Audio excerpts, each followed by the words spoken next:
WeatherTech is made right here in America, and it's perfect for an American-made summer. Because we cannonball into summer, hike all over it, slide down it, camp in it. It's one ice cream-covered, sandy, soaking wet mess of a season, which is why WeatherTech floor liners and seat protectors are a must. We are road-tripping, beach-going, lake-jumping Americans, and that's just how we summer. WeatherTech, made in America for an American-made summer. Visit WeatherTech.com today.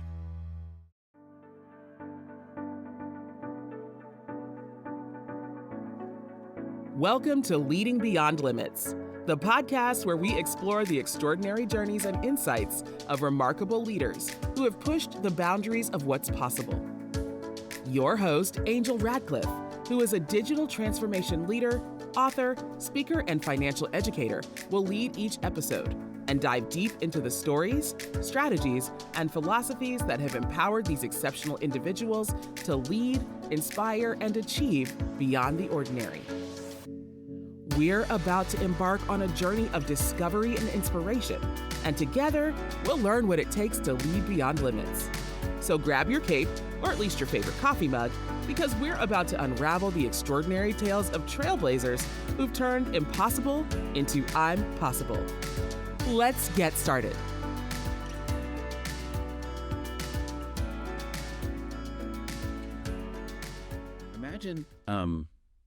Imagine your top salesperson, the one pulling in maybe 40% of your quarterly revenue. Right, the absolute rainmaker. Exactly. Or maybe it's your lead engineer, the person who single-handedly built the entire back end of your flagship product. Yeah, the irreplaceable genius. Right. Now, I want you to imagine realizing that keeping them on your payroll is actually the fastest, the most guaranteed way to bankrupt your company's future. It's the ultimate leadership paradox, really, and it happens every single day. It absolutely does. And before we really get into the mechanics of why that happens, I just want to say to you listening, I am just so incredibly happy to be back here with you for another deep dive. Yeah, it's always great to sit down and do this. It is. There's something just, profoundly grounding about carving out this time, stepping away from the endless emails and notifications to really sit with one single complex idea. Completely agree. We all need that space. And today, the focus we have for you comes from a really fascinating leadership micro scenario.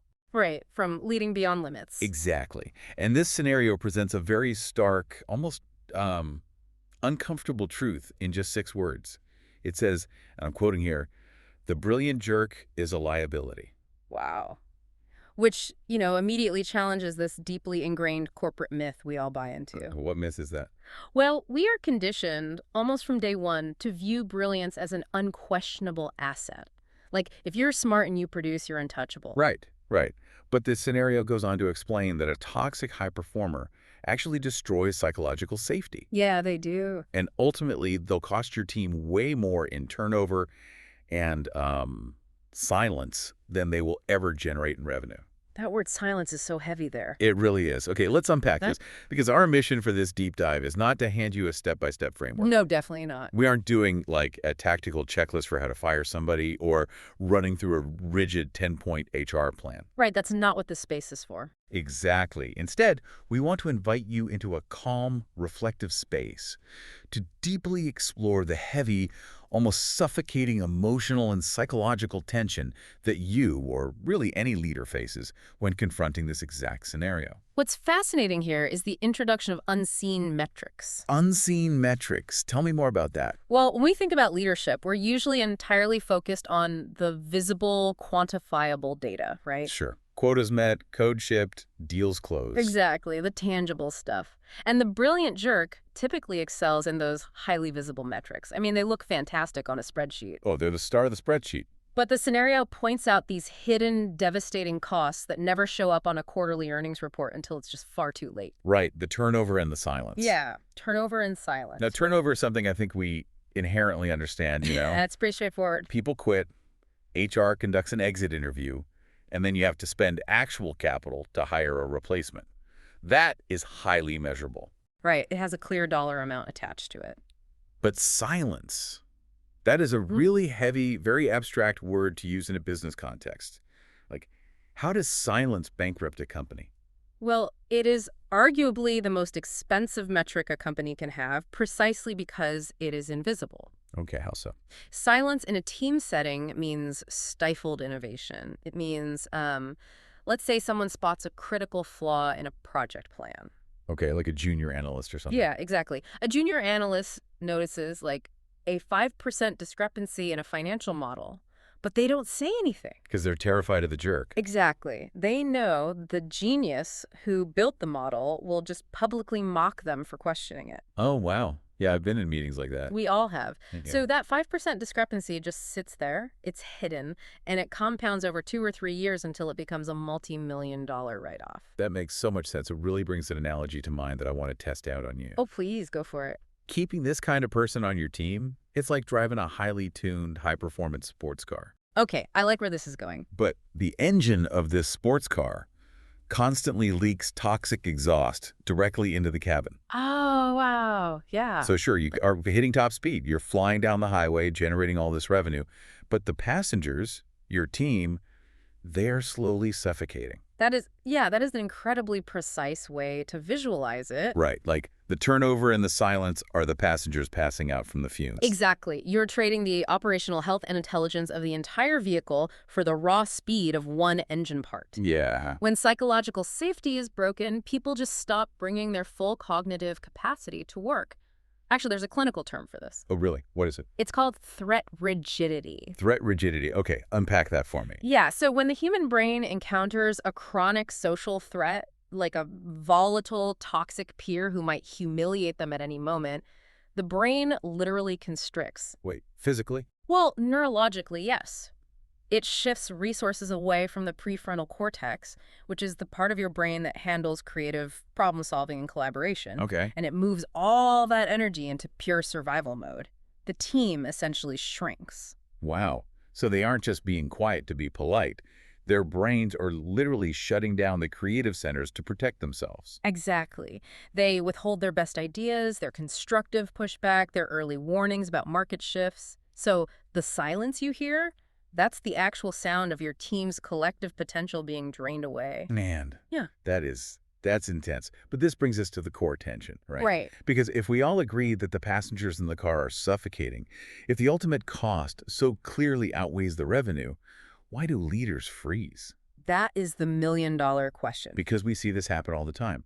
Leaders will tolerate this behavior for years. And, if you ask a leader in confidence, they don't lack information. They know the person is toxic. They absolutely know. They usually have a whole file of HR complaints to prove it. Right. So why do they just sit on their hands? The hesitation almost always stems from a deeply human, deeply uncomfortable relationship with risk and immediate visibility. I really want to talk about that visibility piece because here's where it gets really interesting. And I want to push back on the premise just a little bit here. Sure, push back. It is very easy for us to sit here, comfortably in a studio and say, oh, just fire the jerk, save the culture. Right. It's easy in theory. But let's put ourselves in the CEO's chair for a minute. Let's say Excellent. it's November. You have a massive Q4 revenue target to hit. Okay, the pressure is on. Exactly. And what if that brilliant jerk holds the literal patent to your core product? Or, I don't know, they personally own the relationship with your biggest enterprise client. Very common scenario. Right. So are you seriously telling a founder to risk insolvency today, to risk missing payroll next week, just for the vague promise of cultural health tomorrow? Yes. Yes, I am. Really? Even with payroll on the line? Yes. And here is the structural mechanism behind why I say that.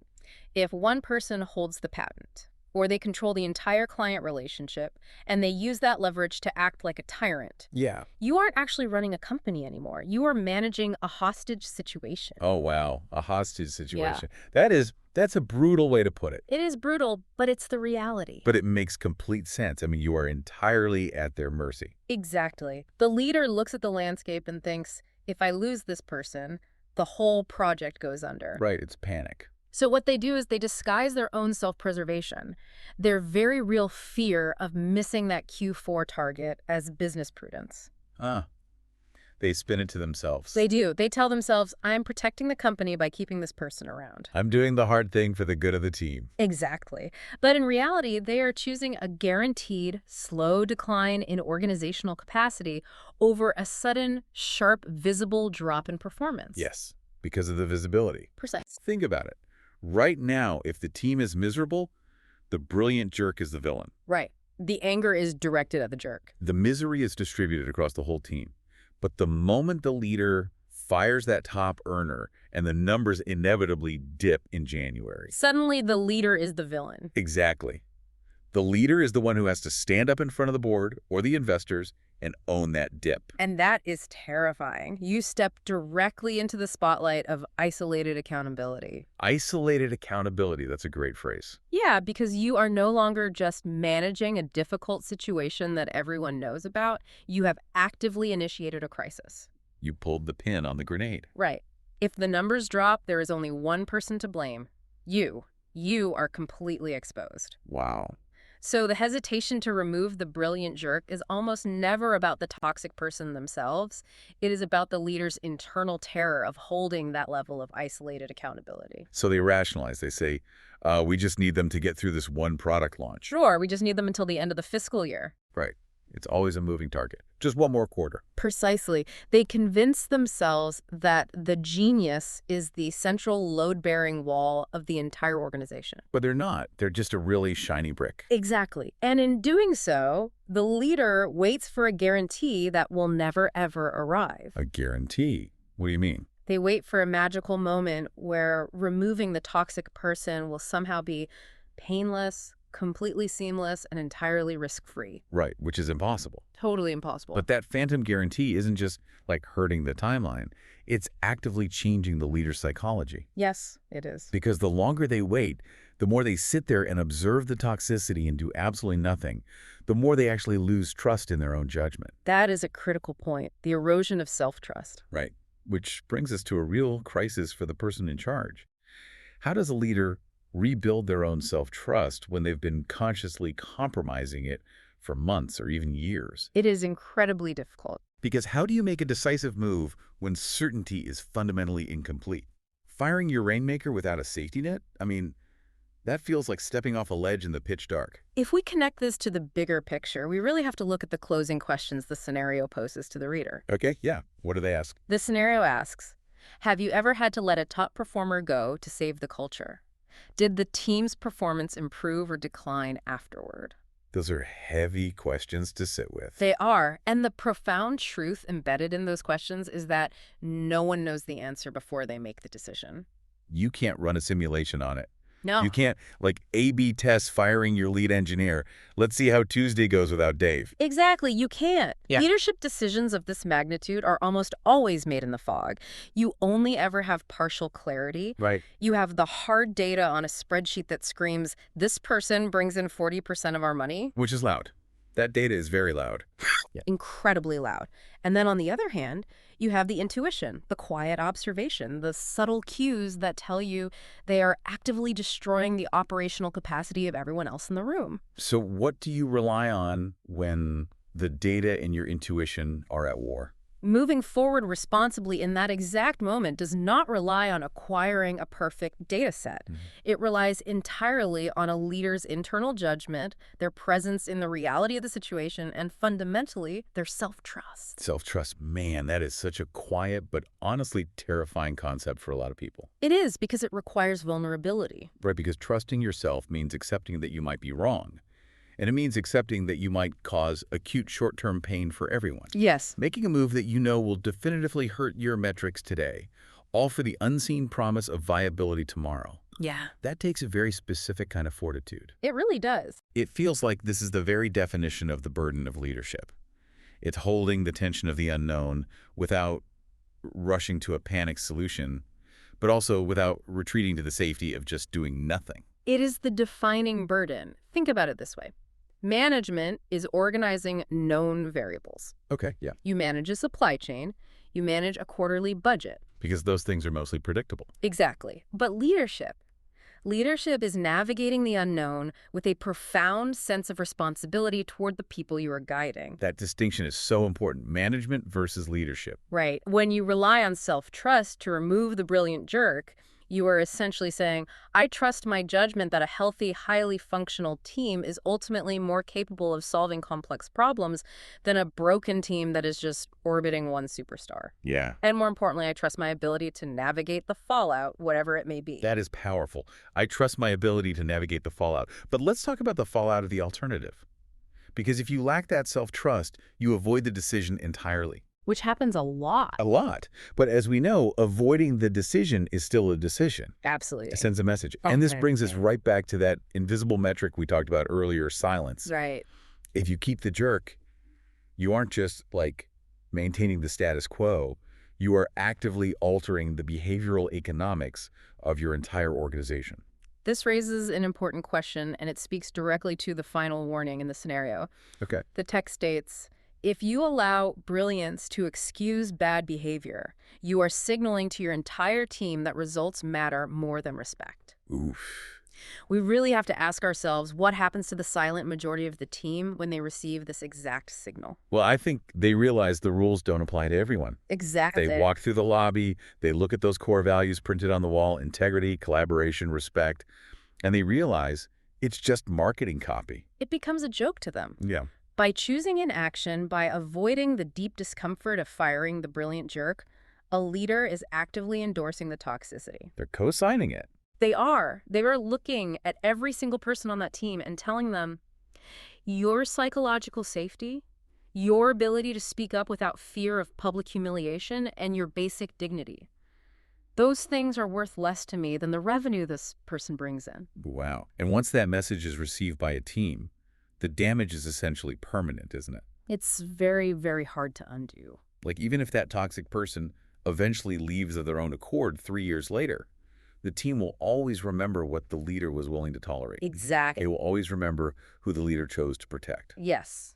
That is a permanent fracture in the culture. The trust between the leader and the team is just broken. Right. The team learns a really hard lesson. Yeah. The system rewards brilliant cruelty, and it punishes quiet competence.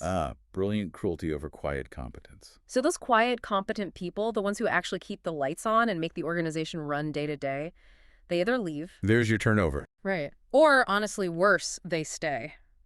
And they just give you the absolute bare minimum required to not get fired. They become completely disengaged. Which is the silence. That's the silence. So what does this all mean? When we look at everything we've just talked about, it means we are looking at a massive paradox. We are. By trying to protect the guaranteed short-term results generated by this one brilliant jerk, the leader is actually putting a hard cap on the team's ultimate potential. A very low cap, yes. They are trading the collective genius of the entire group. You know, the collaboration, the shared ideas, the cross-pollination of different perspectives. They're trading all of that for the fragile ego of one single person. Beautifully said. They are settling for a fraction of what the team could be, all out of a very human fear of the unknown. And that is precisely why the scenario labels the brilliant jerk a liability. Right, going back to that word, liability. Think about it in strict financial terms. A liability is a future obligation or debt that drains your resources. Okay. The revenue this person brings in today is entirely offset by the massive cultural debt you are accumulating behind the scenes. The invisible debt. Exactly. A debt you will inevitably have to pay tomorrow through recruitment costs, lost institutional knowledge, and completely missed market opportunities. Because nobody was brave enough to point out the flaws. Exactly. It really is a heavy realization. We set out today to deeply explore the emotional weight of incomplete certainty, and I think we've seen just how incredibly heavy that tension can be. It's not something you can just resolve with a quick meeting. No. It takes an immense amount of courage to prioritize long-term organizational respect over guaranteed short-term results. It does. It requires a leader to sit with extreme discomfort, to willingly step into that terrifying spotlight of isolated accountability. Right. And to really trust their own judgment when the spreadsheets and maybe even the board members are actively telling them to just look the other way and take the money. It is not an easy path. No, it isn't. And, that tension does not magically vanish the moment the decision is made. Right. It's not a movie where the villain is defeated and suddenly everyone cheers and the credits roll. No, definitely not. The real work actually begins after the decision. Precisely. Because if you finally find the self-trust to remove the brilliant jerk, you still have to face the aftermath. Yeah. Are you, as a leader, prepared to step into the quiet, fragile space they leave behind? That's a great question. And are you prepared to do the slow, painstaking, often really frustrating work of teaching a silenced, traumatized team how to safely speak up again? Wow. Thank you so much for joining us for this deep dive into the scenario.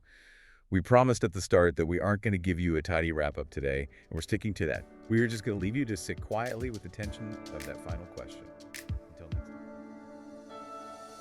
Thank you for tuning into another inspiring episode of Leading Beyond Limits. If you enjoyed today's conversation and want to hear more from our incredible guests, don't forget to subscribe, rate, and review us on your favorite podcast platform. Your feedback means the world to us. And if you have a remarkable leader in mind who you'd like to hear on our show or any questions and comments, feel free to reach out to us. You can find our contact information in the show notes. Remember, leadership knows no bounds, and with the right insights and determination, you too can lead beyond limits. Until next time, keep reaching for the stars and leading with purpose.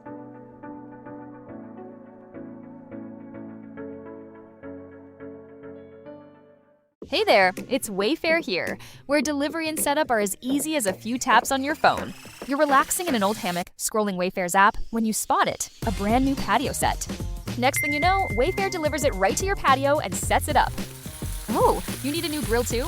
All right, Wayfair's got you covered. With Wayfair's room of choice delivery and fast expert setup on qualifying orders, life gets a little easier. Visit wayfair.com or the Wayfair app. Wayfair, every style, every home.